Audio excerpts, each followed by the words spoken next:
All right. Hello, everyone. Hola! I don't speak any Spanish, so that's about as good as it gets. Peter and Karen, you won today. Sorry, I'm just fiddling around with my computer. I'll stop wiggling. You won today. You were first to comment. Sherry at the ready. Excellent. Fiona, good to see. Chorizo, rice and tempranillo, followed by PX and chocolate. Yum. Shell, I'm glad to hear that you and Andrew are going back to the mezcalitas and guac. Be interested to know if you're moving on to anything else or just sticking with those, because that's okay too. I've got a whole array of things because, as I mentioned on my email, hello, Joan and Karen, how are you going with your Chardonnay? Good work. So as I realised today when somebody told me, today is International Chardonnay Day. So we should have made it Chardonnay all the way, but because we had already decided on Spain and sherry, and I had a feeling that those of you who wanted to do Spain and sherry would have gone out and bought your Spanish wine, your sherry, whatever it was that you happen to want to taste. So we'll stick with that as the theme. But if sherry's not your thing, hello, Polly.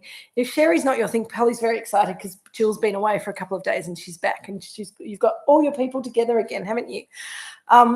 If sherry's not your thing and Spanish wine is a bit foreign and you didn't know where to start, then a glass of Chardonnay tonight will be equally on theme, being Chardonnay Day today. Okay, you've got, what have you got? Celerio Menthia with fettuccine ragu. How fantastic. In Coffs Harbour. How lovely. So I have a whole array of things around me.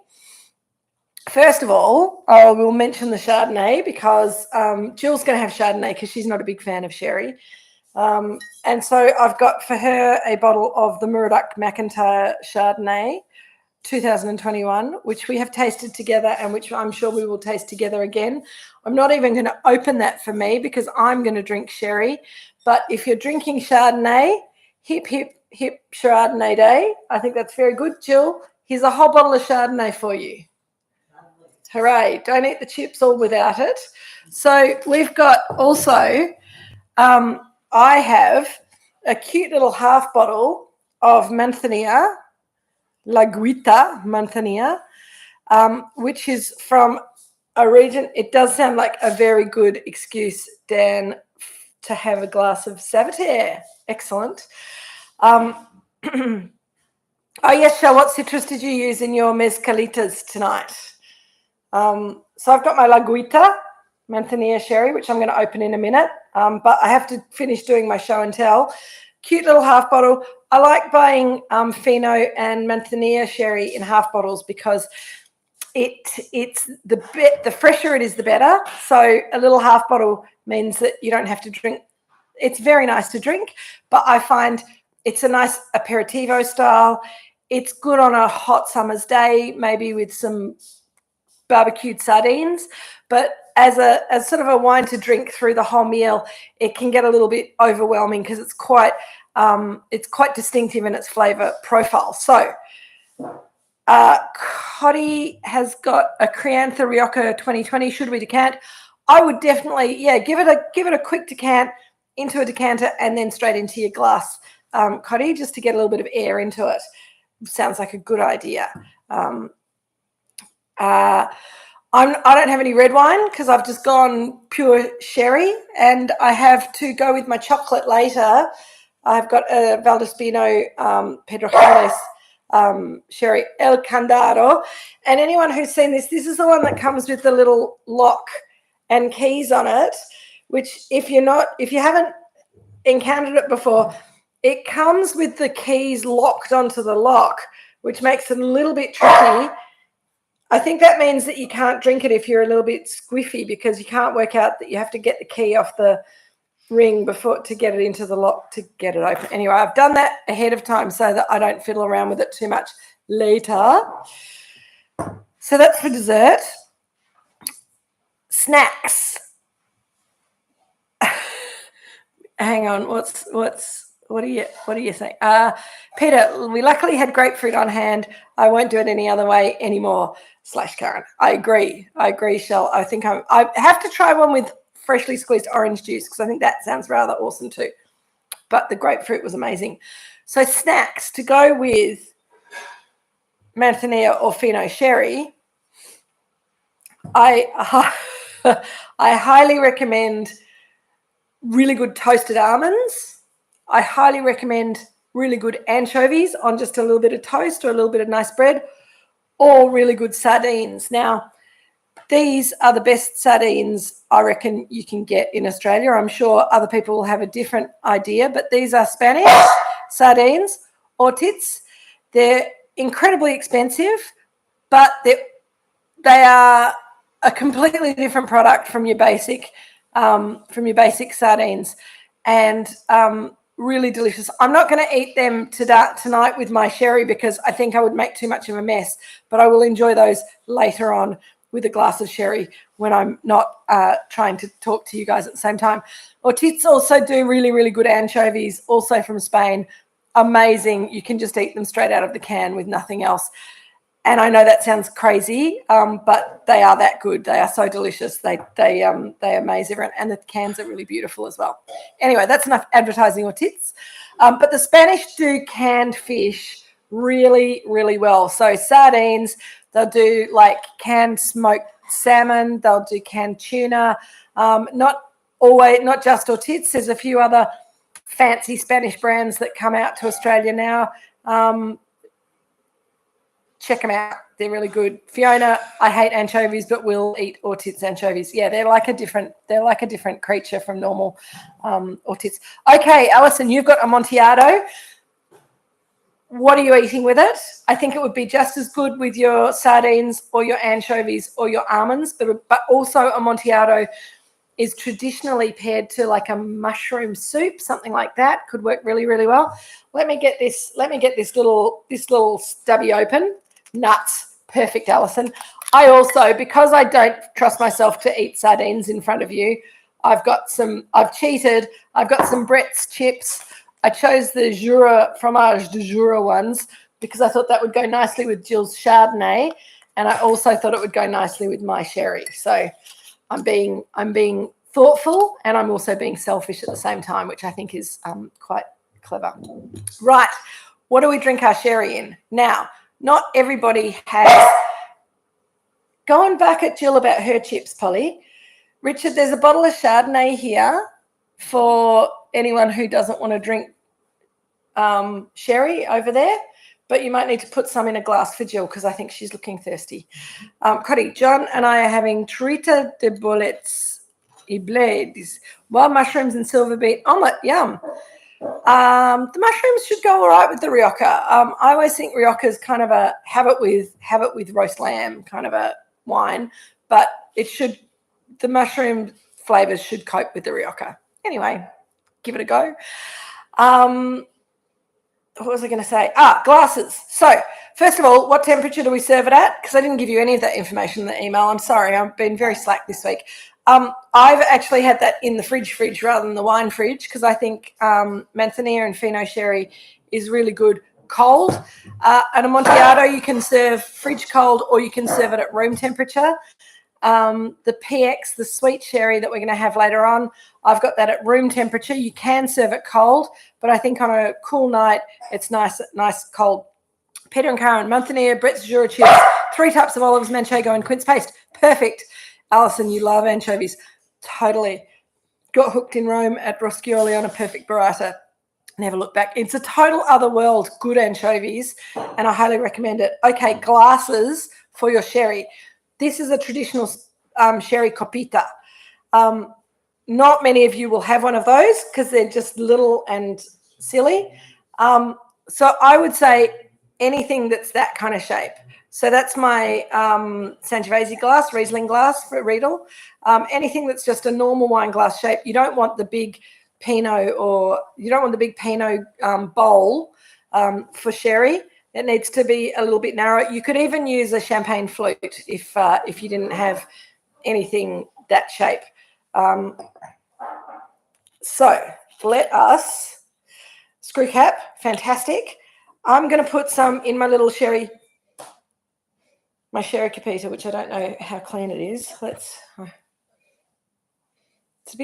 a bit cloudy, but I think it might just be cloudy because it's old. We bought these ages ago from John Osbeeston when he used to be out at Melbourne Airport. Does anyone remember that? Anyway, long time ago. Let me see if that's all right in that glass. That's really good in that glass. Okay, so for those of you who are doing sherry maybe for the first time or not really sure what's going on here with the sherry, Manzanilla and Fino sherry are essentially the same thing. But, see, with a little capita, so you can fill it up about halfway and you've got a nice little glass of sherry. It's not too much. You don't need to swirl sherry to get the aromatics from it because it's a fortified wine.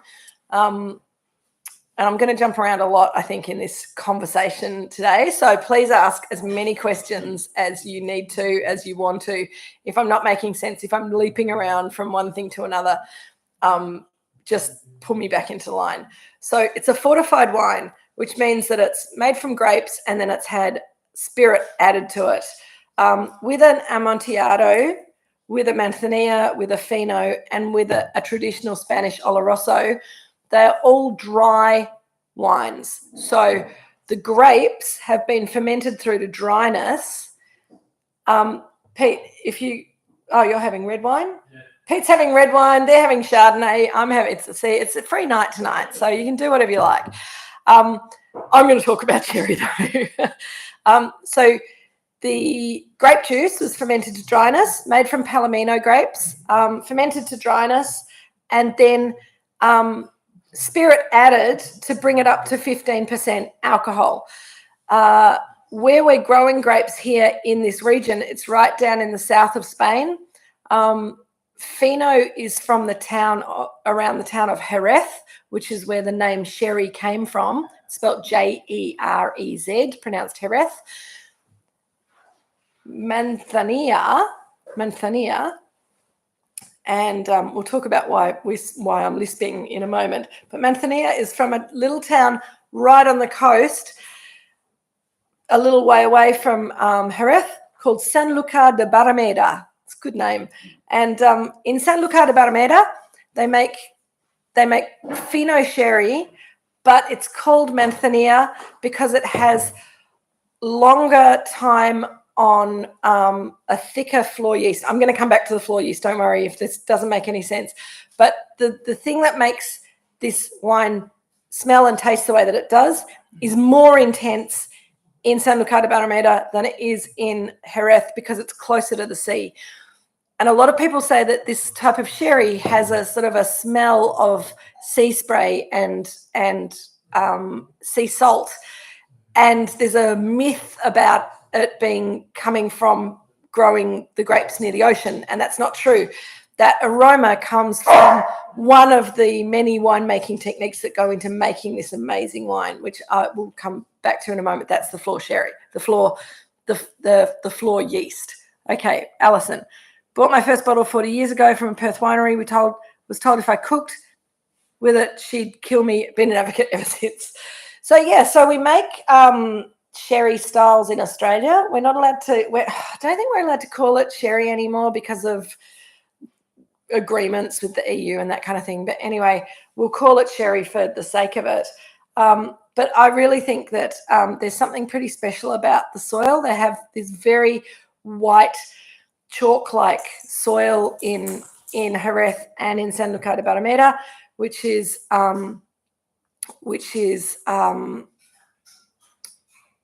called, oh God, what's the soil called?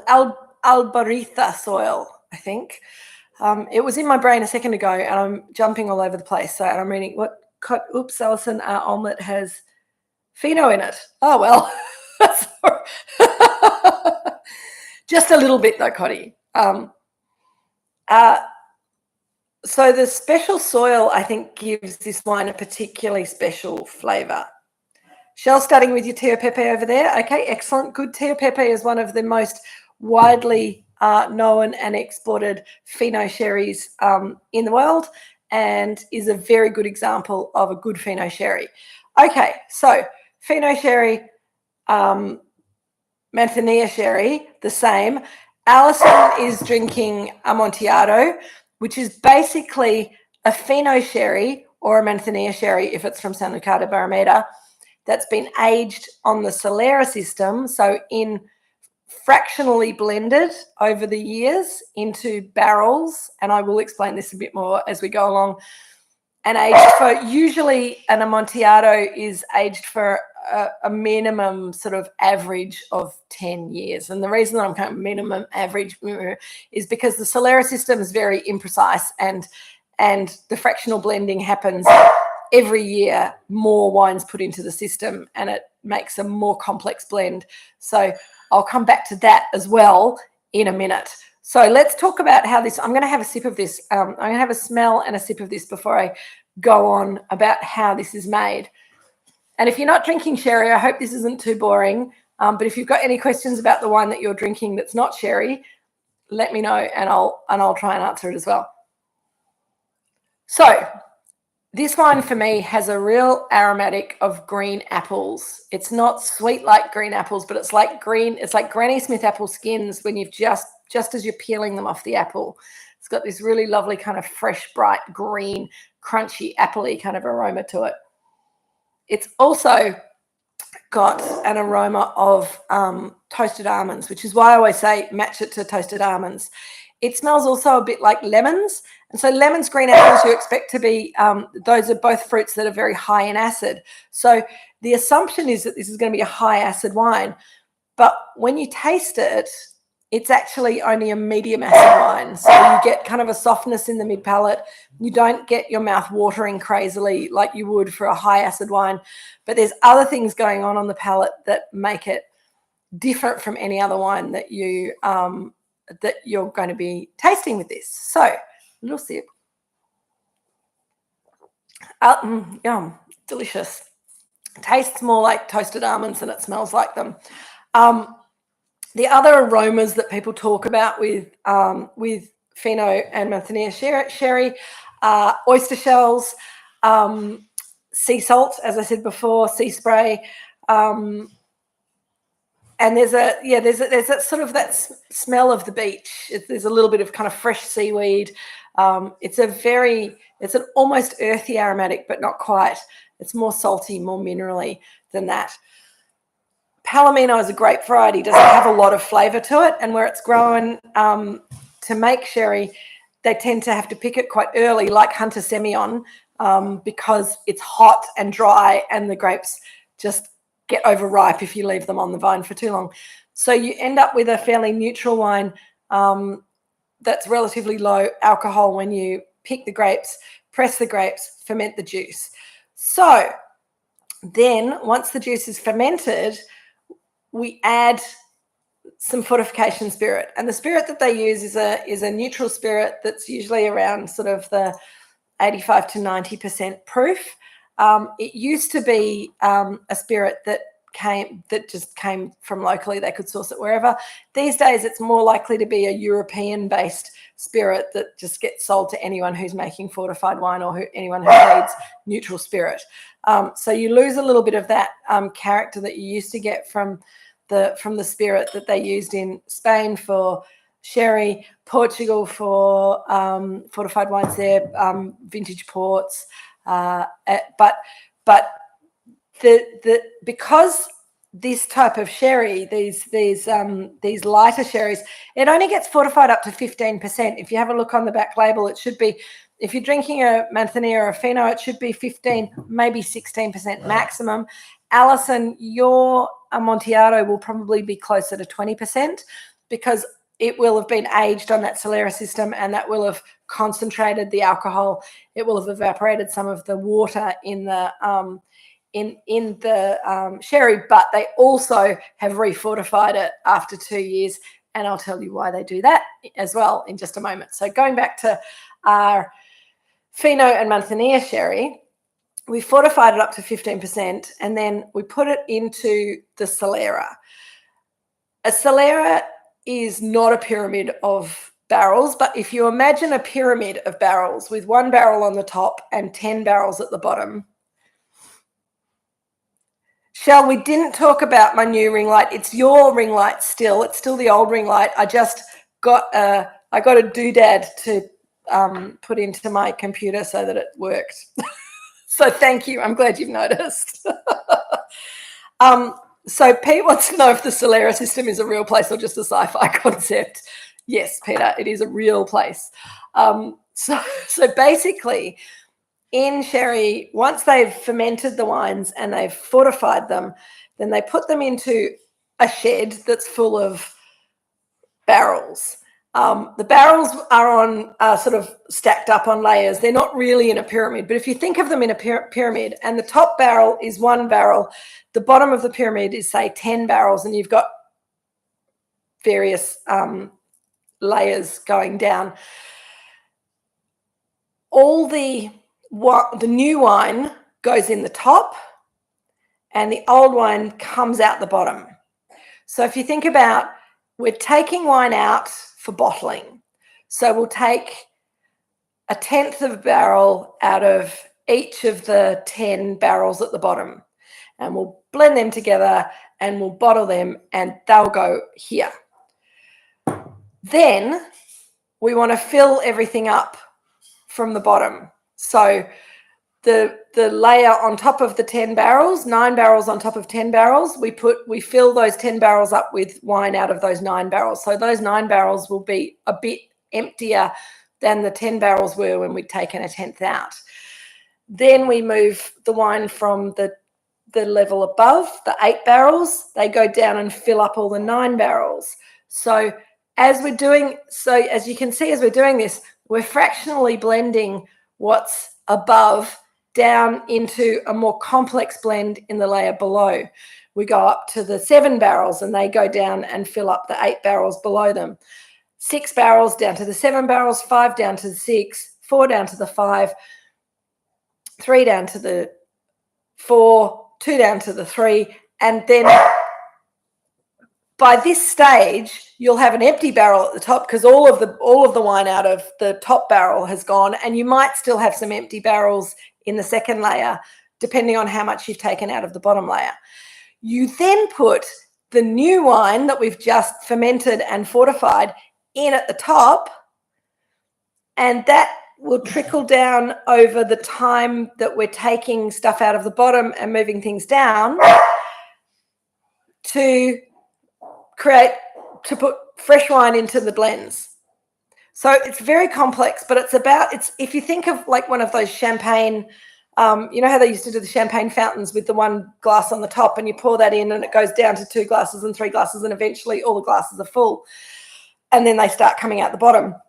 It's exactly the same thing, but they don't connect them with tubing so much, Fiona, not on a ongoing basis. You have a winemaker who deals with all of that. So it's usually a he still in Jerez, but he or she will take the wine out of the bottom and then go to and it's amazing when you go there, they have these different marks for the different levels of the Solera, and they're ancient kind of symbols. So it does then start looking a bit like a sci-fi thing because it looks like it's in a different language. And they have a stick down and then 1 across for the first level of the Solera, 2 across for the second, 3 across, and then it turns into like a key shape thing. It's really cool. So they know which barrels are where in the Solera, even though it's not actually formatted in a pyramid style.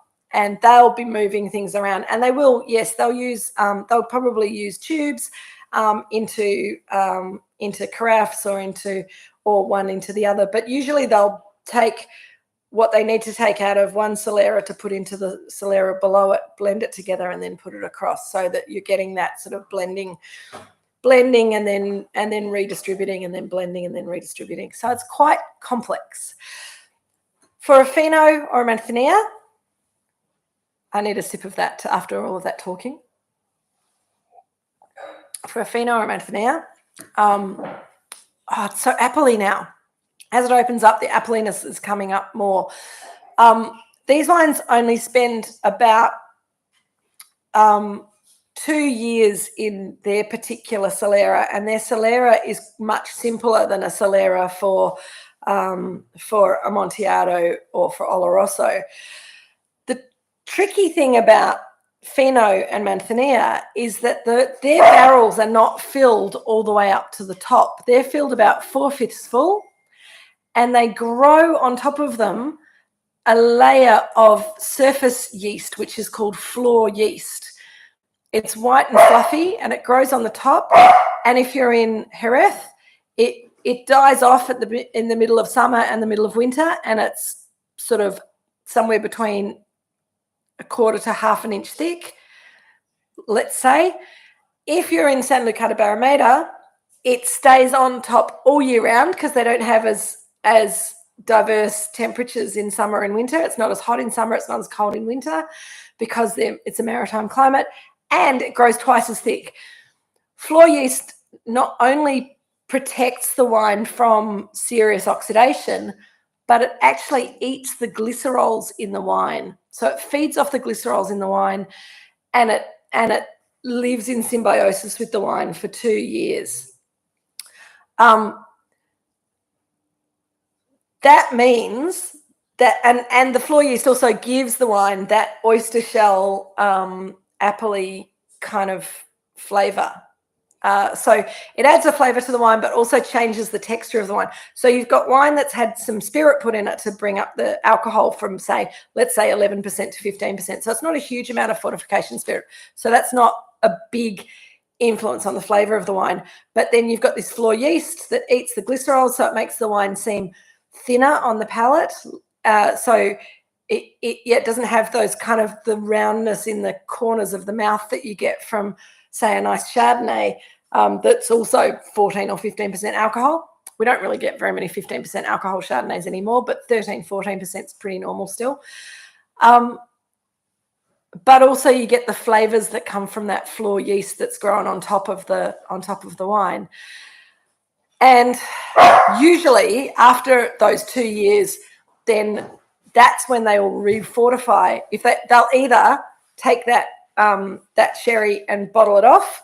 So you've only got 2 years worth, so it's not as fractionally blended as an older style of sherry, but it can still be blended across different batches. And it also is much fresher and lighter than an Oloroso or an Amontillado sherry, which then, if you're making an Amontillado sherry, you'll use your Fino sherry. If you're using if you're making an Oloroso, then that's a wine that hasn't had any floor yeast growing on it. So it'll be rounder and fuller in the palate because it has the glycerols still, and it'll have a slightly different flavour profile. So now what do people, I'll just remember where I'm up to and also have a look at people's questions. Cotty, I'm trying to remember from WSET, but do they only take wine from the bottom for bottling or from different barrels for different quality? Traditionally for a Solera system, Cotty, they'll just take wines from the bottom of the end of the Solera to go to bottling, because then they'll have had their full blending experience. Shell, so we do a Palomino or Valdespino, Pedro Jimenez next, or Amontillado. Oh, crumbs, Shell. If your Pedro Jimenez is black and sweet, keep that till the end. The Valdespino Pedro Jimenez you should keep till the end. Palomino will probably be also a light Fino style, but I'm not sure. Because Palomino is the grape variety. Palomino is used to make Manzanilla, Fino, Oloroso, and Amontillado. Pedro Jimenez is a different grape variety, and we'll talk about that in a minute. So keep the Pedro Jimenez till last, although sometimes if you've got something really obscure there, Shell, you might have a dry wine made from Pedro Jimenez from another region nearby. So if it looks black in the glass and it smells sweet, that's your dessert wine. Have that with chocolate right at the end. Have a look at the Palomino. If it's light, have that. Otherwise, have the Amontillado. Shall we acquire these for cocktails? So have a bunch on hand. Excellent. Very good. So to summarize, if we're making a Manzanilla or a Fino, we've bottled that off usually after 2 years in the Solera under floor yeast. There's a couple of Fino sherry styles that have another couple of years either not on floor yeast but not the whole length of time that you get for the oxidatively aged wines. Oh, it's Nina, hi. Polly. But most Pinots are bottled after 2 or 3 years and have this really pale colour. Manzanilla Fino, really pale colour, crunchy, crisp, 14 to 15% alcohol, so you can drink them like a white wine as an aperitif. But once you've opened one of these styles, they tend to get oxidized and go flat after a couple of days. So I would drink a half bottle of that with a little glass like that over a period of 2 or 3 days, maybe with some olives while I'm getting dinner ready, or have a glass with some friends at the beginning of before dinner with some olives or some chips or some nuts. So Dan, for so long I thought Pedro Jimenez was a brand name. I know, it's all very confusing, but hopefully my explanation has made it less confusing and more easy to understand rather than the other way around. I do find sherry fascinating and awesome, but even when you sort of have it straight in your mind, it's quite hard to explain it. So once you open this, you want to drink it within 4 or 5 days, probably. I mean, it's not going to make you sick if you keep it for longer than that. It's just going to get less and less fragrant, less and less aromatic, less and less interesting. So open it up, drink it. I like it, as I say, before dinner or when you're having sort of some nibbles for entree, maybe some sardines on toast, maybe a few anchovies, that kind of thing. Bit of manchego cheese is fantastic with this. If you've got manchego cheese and you've got quince paste, membrillo, keep some manchego cheese and some membrillo to have with the PX if you've got PX, because that is a fantastic flavour comparison blend. Really, really nice. So where did we get up to? Have I told you enough about this wine? Should I move on to the PX? Has anyone got any more questions about this? I just think for me, it tastes lemony, but it's not tangy like a high acid wine. So it's very confusing to it's a really good wine to train your palate on if you're trying to work out the difference between tangy flavors and actual acid, because the wine is quite light on the mid and back palate. It's all front palate.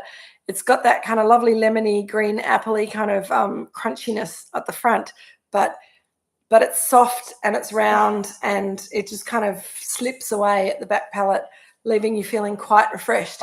In Spain, they'll tend to drink this in your little tapas bars.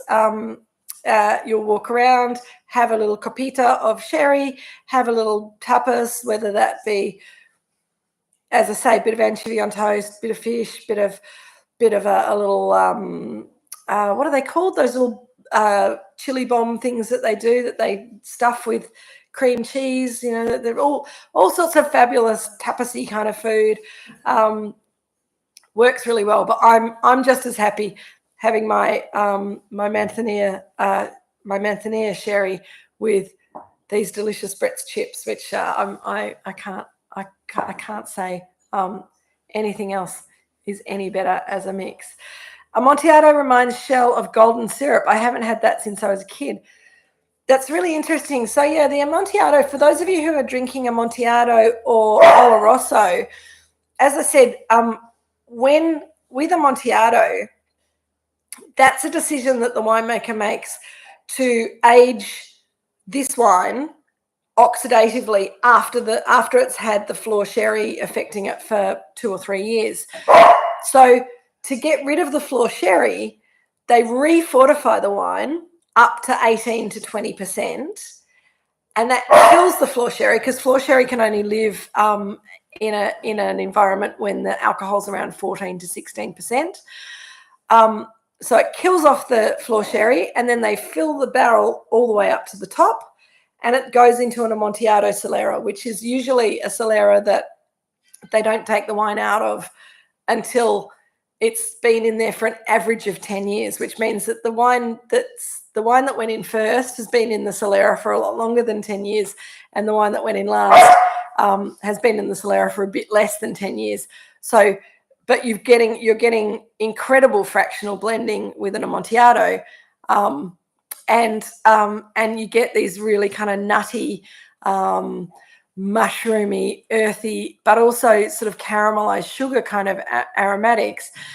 It should be dry as a wine style. There are some Amontillados that are sweetened, but traditionally Amontillado and Oloroso are both dry sherries, and so you get this kind of this sort of caramelized sugar, nutty kind of aromatic to it, and then you taste it and it's quite dry. It's sort of almost mushroomy. It's great with onion soup. It's great with mushroom soup. It's also very good with manchego cheese. So hopefully you've got something like that to nibble with it, Shell. I love Amontillado sherry because it's got that slight kind of appley oyster shell kind of character that you get from the floor yeast at the beginning, but then it's developed. And the almond notes have evolved into sort of hazelnut nut flavors. The color's much darker as well. I don't have one to show you, but it's kind of a lovely, it should be a really lovely amber kind of brown color. Oloroso, which is also aged for about the same amount of time as Amontillado, is, as I said before, the style that hasn't had any floor yeast affecting it beforehand, and it just gets the flavor and the color that it gets from the amount of time that it spends in the Solera. And for me, it's also nutty. So all of these sherries, all these dry sherries have a nutty character. Oloroso smells and tastes more like walnuts. So if you're given one blind and you're trying to work out the difference, you get that walnutty kind of aroma and flavor if you're looking at an Oloroso. Cody, does the floor settle at the bottom of the barrel as it's emptied, becoming part of the next fill, or is it removed? I'm not sure, Cody. That's a good question. I've never asked it. I've not been in a sherry cellar while they're doing that, but I think probably that's the case. They'll probably rack the sherry out from underneath the floor, and then it'll just come down and be left in the bottom of the barrel, which would then ideally be filled up with new sherry to feed that floor yeast again. So yeah, I think that's very probable, but I'm not really sure about the answer to that. Okay, are we ready for sweet? How's your Chardonnay going, Chardonnay team? How's your Rioja going, Rioja team? Rioja, I haven't said anything about. Rioja is traditionally made from Tempranillo and or Grenache. It's a medium-bodied red wine. It can be made with very little oak age and bottled early, and then it's called a Joven, or a, what's the next level up from Joven? Come on, you WSET students. Crianza is the next level, and then you've got a Reserva, which has had more time in oak and more time in bottle before it's released, and a Grand Reserva has had, like, I think it's four or 5 years in barrel, and then another 2 or 3 years in bottle before it's released. So Rioja, the different levels of quality of Rioja are all about how long it's been aged in oak, rather than, it usually means that you have to have better quality fruit to be able to cope with that longer aging time. But I really like a modern style Crianza level because it's not as oaky. Now I've got my oh dear. I got my lock off this, but it's not unscrewing, so I think I'm going to be breaking this off. This will be interesting. So PX time. So get your chocolate out. Just breaking into this. Excuse me with my knife. Try not to cut my finger off. That would be sad. The Frere Cadet's good. Beechworth Chardonnay is pretty special, Dan. You're right. Okay, The Mencia is great with your cranberry cheddar and the ragout. Excellent, Kay. We're going to be coming back to having another Australian Mencia in week 6 of box 3. If you haven't ordered box 3 yet, we've got one more. Pete's doing deliveries again next Wednesday, and that'll be the last chance for him to get that to you before we start box 3 next week. All right. I've managed to prize my Pedro Jimenez open. Now, Jeremy gave me this. You might have noticed when I sent out my invitation, my email to you on Monday, a picture of a very grey little poodle who used to be black. He was my first dog that I owned myself personally as an adult. His name was Pedro Jimenez. So when Pedro died a few years ago, Jeremy gave me this bottle of PX, and I haven't had an opportunity to open it yet. So we'll be opening this and drinking this in memory of dear old PX. Lived to 16 and a half. Very good dog. All right, before I make myself cry, let's have some PX. PX, as you can see, is a very different colour, and I'm only going to pour myself a little bit because it's very sweet. It's about 20% alcohol, and Pedro Jimenez is the name of the grape variety, but it's also the name of the style of sherry. So the grape variety is called Pedro Jimenez. There's a couple of people in South Australia who I think still have some Pedro Jimenez grapes growing, but Pedro Jimenez is actually a white grape variety. You would hardly know it looking at the colour of that wine there, which is almost black. We call this the black sherry, and the way they make it is they leave the grapes on the vine to hyper ripen, and then they let them dry and raisin, and then cheers to PX, exactly, Shell. They let them raisin, and then they bring them in and press them off and get this very concentrated, high sugar, syrupy grape juice. And then rather than trying to ferment it, they just fortify it up to 20%, and then they stick it into a barrel, and they stick it in a Solera, and they age that Solera for a minimum. Most good sweet PX sherries have been in a Solera for an average of 20 years. So it takes longer to make. It's really full on, Alison, isn't it? It tastes like Christmas cake. It's the most incredible. I'm not really a sweet wine person, but this wine is something. I don't drink it in huge amounts, but I think it is super special. It smells like molasses. It smells like Christmas cake. It smells like muscatel raisins. It smells like chocolate. And the perfect thing to match to this is the best dark chocolate you can find. This is not the best chocolate I could find, but it was what I could get at the time. Lindt chocolate, pretty good, 70% cocoa. It is technically a fortified wine. It's just a fortified wine that's been fortified at the beginning of its ferment to retain the sugar rather than at the end of its ferment to strengthen the quality of a dry wine. So fortification is just adding spirit to grape juice. It can be grape juice that's fully fermented. It can be grape juice that's partially fermented, and it can be grape juice that's just almost started fermenting. And this might have fermented to like 1% alcohol, but it's basically fortified right at the beginning of the fermentation process. And so, yeah, it's definitely technically a fortified wine still. Okay, sip the wine. It's so sweet. It's so sweet, Polly. You can't have any. Dogs can't have chocolate, and they can't have PX wine either. It's like liquid raisins, isn't it, Alison? If you've got chocolate, have a little bite of your chocolate and have some wine. It's the most incredible combination. If you have quince paste, membrillo,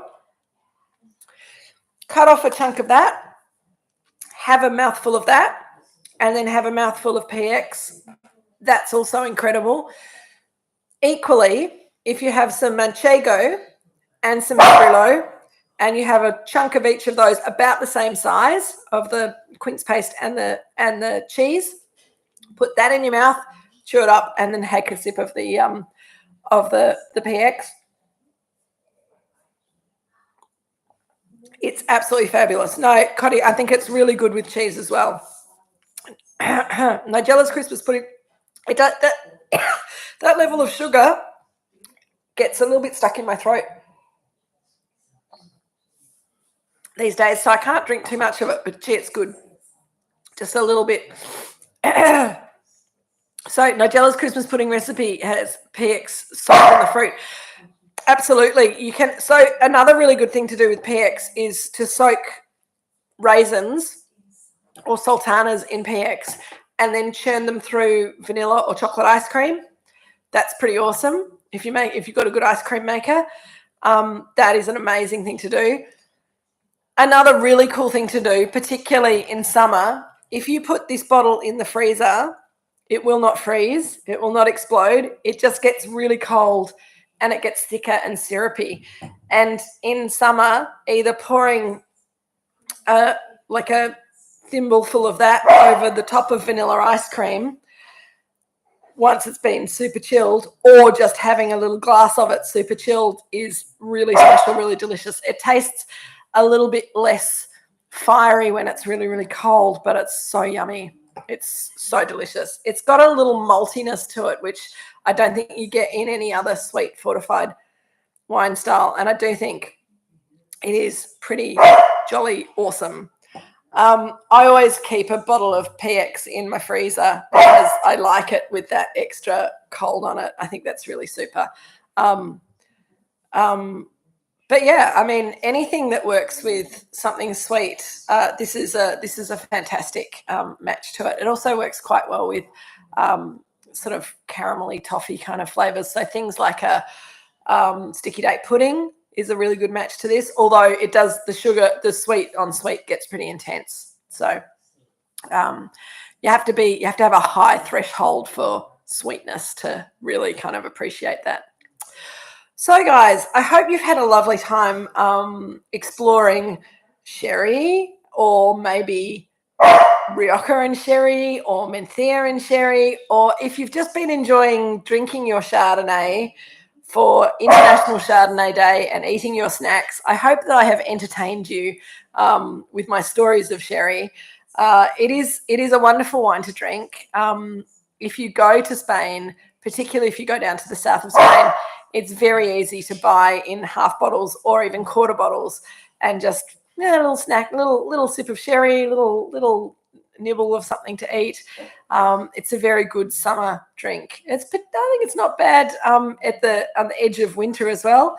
Throw a teaspoon of PX in some espresso for an experience. Oh, Dan, thank you. That's pretty good. That sounds like a sort of you could probably do a PX and vanilla ice cream and espresso. What's that called, Peter? What's that? Coffee, ice cream, affogato. Thank you, Nina. You could probably do a Spanish-style affogato with PX instead of grappa or nocello. I think that would be pretty delicious. Thank you, Fiona. Polly's getting overexcited because we're nearly up to 50 minutes, and she says I've been talking for too long. So I think we might finish up there. Hopefully you've all got your boxes for next week. Karen, I'm so glad you enjoyed your Chardonnay. I've made you want to go out and try the sherry now. Joan, you should definitely have get yourself a bottle of PX, have some PX and coffee, maybe a little bit of chocolate. This has been really fun. Thanks, everyone. I nearly took a week off, but I'm glad that I didn't, because what else would I do if I wasn't here having a drink with you guys? Lots of fun. Dan, nice to have you. Dan, have you? I'm not sure if you've been here before, Dan, but it's lovely to have your comments. Thank you. Welcome to Drinks with Kate. If you're a newbie, or unless you're someone who's changed your persona, what else would we do? Exactly. So you'd have to sit at home and drink by yourselves. It's been really fun, Kate. I'm so pleased that you enjoyed it. Peter and Karen, lovely to see you. Next week, oh God, I don't even know. Oh yes, I do know what we're doing next week. We're starting box 3, and the first wine in box 3, I believe, is the McIntyre Shiraz. Is that right? McIntyre Shiraz. possibly once or twice. I know, Dan, the timing is hard, but lovely to have you here live. So thank you so much. I will send you guys an email on Monday to confirm what we are doing. I think probably next week I'm going to be sending you a slightly challenging recipe to go with the wine. If it doesn't appeal, I'll give you an easier, less controversial version of a recipe. But this box 3, I really want to sort of mix up the food and wine matching and try some spicy things and some things that might be a little bit tricky to match to wine. So if you want to have the full experience, then get stuck into the cooking. Good to see you. Karen, I hope that Craig hasn't hid box 3 from you. Is he away again next week? That would be dreadful. He certainly ordered it, Karen. I know that we've sent it. So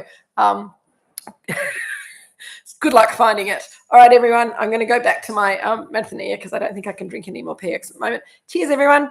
Happy International Chardonnay Day and happy Spanish evening with me. Thanks, everyone. Cheers. Bye.